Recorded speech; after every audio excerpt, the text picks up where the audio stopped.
Welcome to the Attract Opportunities podcast. I'm your host, Kelly Jackson, former recruiter and former talent acquisition leader. On this podcast, we provide you with tips and strategies to assist you with elevating your professional brand so that your career provides you with the highest quality of life that you deserve.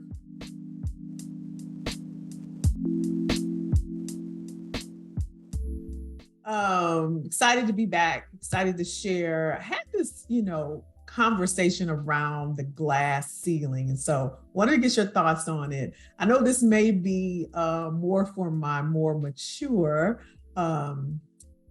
people out there, but there was this phenomenon, right? And it's still there, but I think we're kind of moving away from the glass ceiling phenomenon. And basically the glass ceiling is this thought that there is a glass right above your head and you can't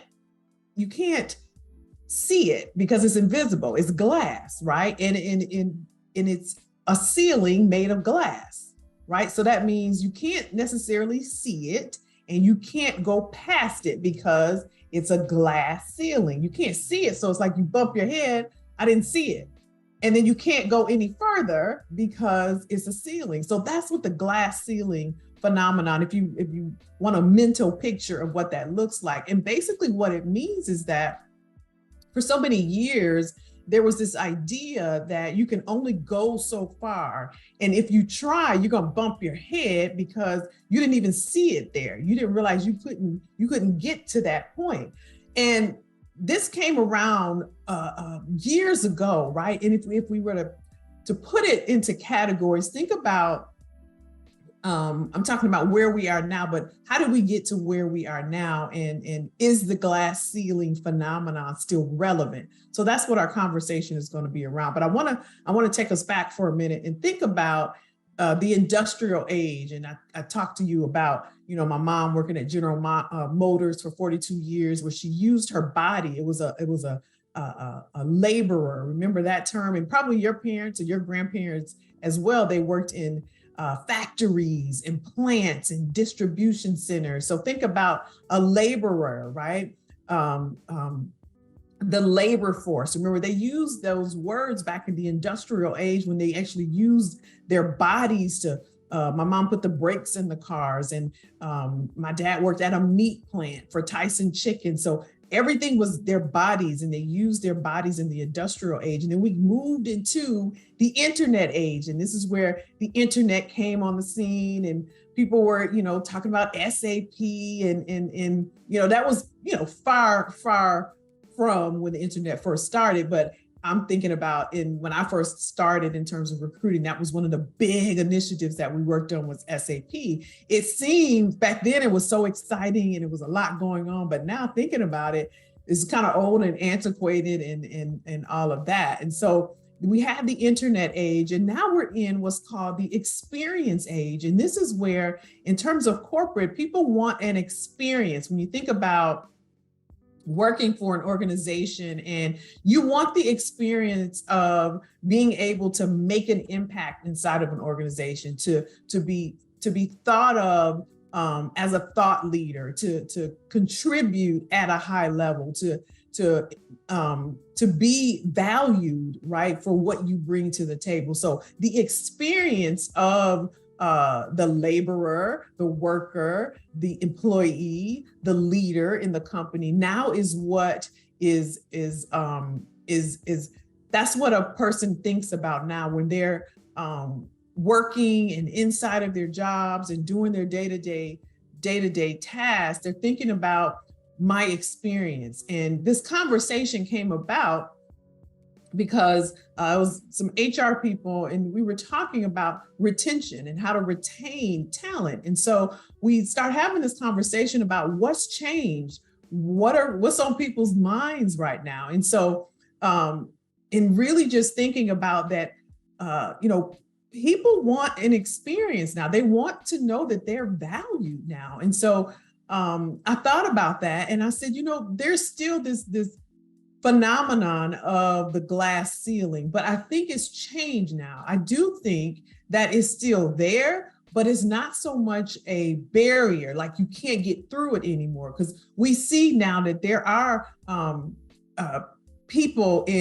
women, I should say, in leadership roles, right? We see first person come to mind is Sheryl Sandberg, the COO over in Facebook. She's the one that created the Lean In, right? We got Lean In circles. And so really, that whole thing blew up, and how she shared with us to lean into your leadership and lean your leadership skills and lean into your roles and your position. So I believe the glass ceiling, that phenomenon I don't think it's gone. I just think it has changed. And what I mean by that, there's a new glass on the scene. It's called the glass cliff.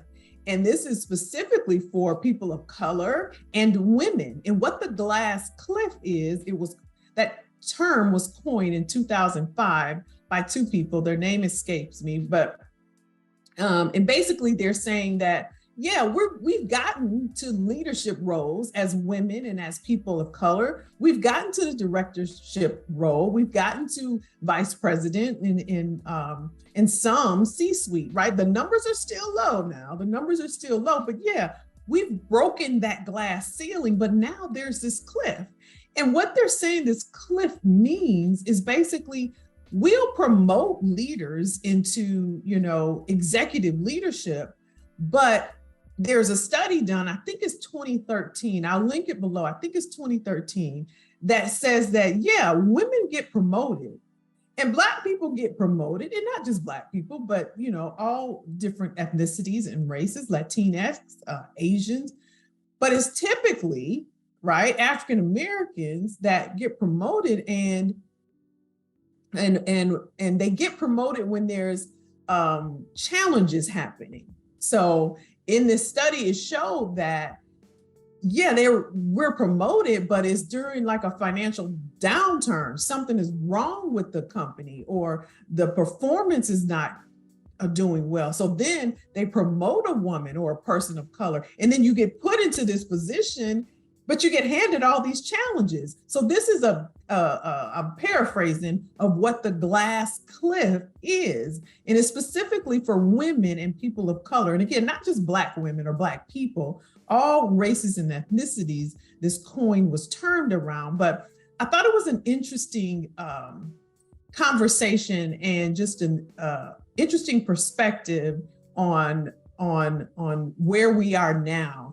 And my point of view, just my personal point of view, is one, I do believe we've moved beyond the glass ceiling. I know that there are women in leadership roles. Sheryl Sandberg, perfect example. I do know there are people of color in leadership roles.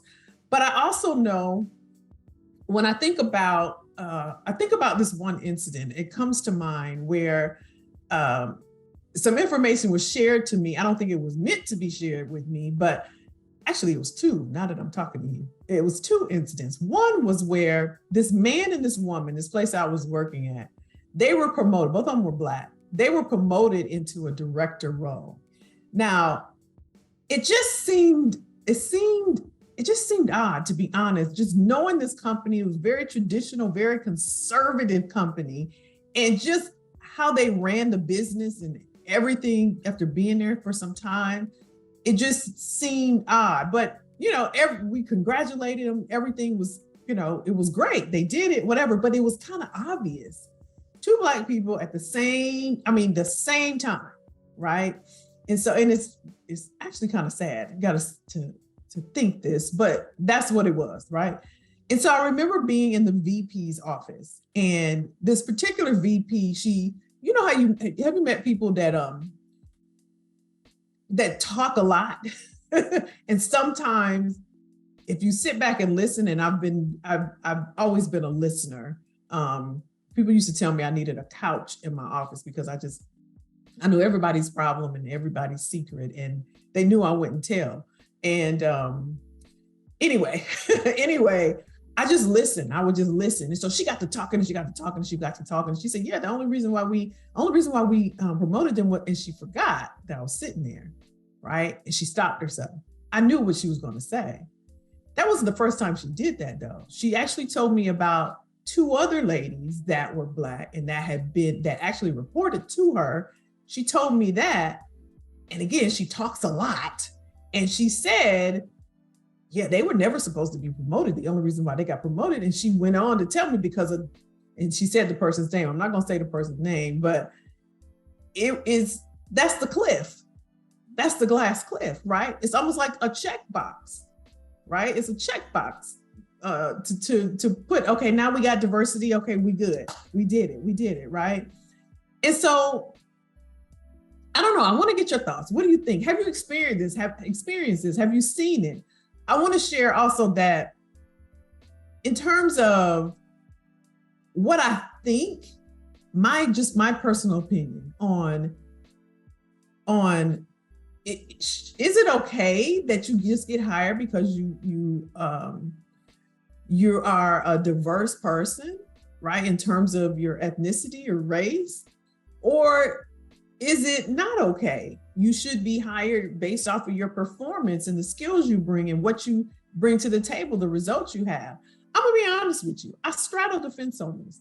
There was one time in my life where I was like, no, you need to hire me based on my performance and what I bring to the table. I don't want you to hire me because I'm a woman or I'm Black. But then I start to think about it and I'm like, because I talk to my clients about this and I'm like, y'all know what? We're going to leverage this. We're going to leverage this time because this was after the George Floyd thing. And to me, I kind of felt, and again, this is just me, and I'm open to hearing what you have to say, but I felt like, why should his death be in vain, right? If companies are coming out and they saying, we have this initiative and we're gonna speak out. Some of them was just talking, some of them didn't do anything, right? But if companies were gonna say, yep, you know what, we're gonna hire this and why not take advantage of that? You know that you perform at a high level. You know you perform, you have great performance. Why not go get it? So that's why I straddle, and I still straddle. Full transparency. I'm not sure what I think. There's part of me that says, you know what, let's take it. Like we've always had to struggle and, you know, had challenges, I should say, not struggle, in terms of, you know, how this game is really played. And then there's a flip side where I know that I perform well. I know I have impeccable skills. And I know there have been occasions when I've created a whole position for myself. There was a company I worked with. I created I know it seems unreal, but I did. I created a whole position for myself for 2 years. And you can say that it was a stretch project, right? And I should say I was able to do that because of the level at which I performed, right? I had a track record of great performance, so they let me have it for 2 years. So again, that's why I straddle. But I wanted to just share that this whole glass phenomenon, the glass ceiling, the glass cliff, get your perspective on it. Have you heard of it? Have you experienced anything? Do you still feel, that's another good question. Do you still feel like there's a glass ceiling? Do you still feel like that? Because I believe it's moved just based on the data and based on what we've seen out there. And again, this isn't a Black or white thing. And you know, I talk a little bit about it in another video, and you can check that out. I'll put it somewhere around here. But in terms of like networking and what it takes to get to that leadership role, and how you have to play the game to get through that glass ceiling. Because remember, the ceiling was the barrier, like you couldn't go any further. But I talk a little bit about, if you want some strategies and some ideas on getting past that barrier, if you feel like that has been a challenge for you, I have a video, and again, I'll put it up here if you want to check that out on networking. I kind of break down the different types of networking and how to maneuver those. But yeah, I wanted to just put this out there. Get your thoughts around it. I think it's an interesting conversation. I'm still diving deep into it, and I put all this in my program for my clients to kind of take apart, and so we have great dialogue around it. So interested to hear what you have to say. I missed you.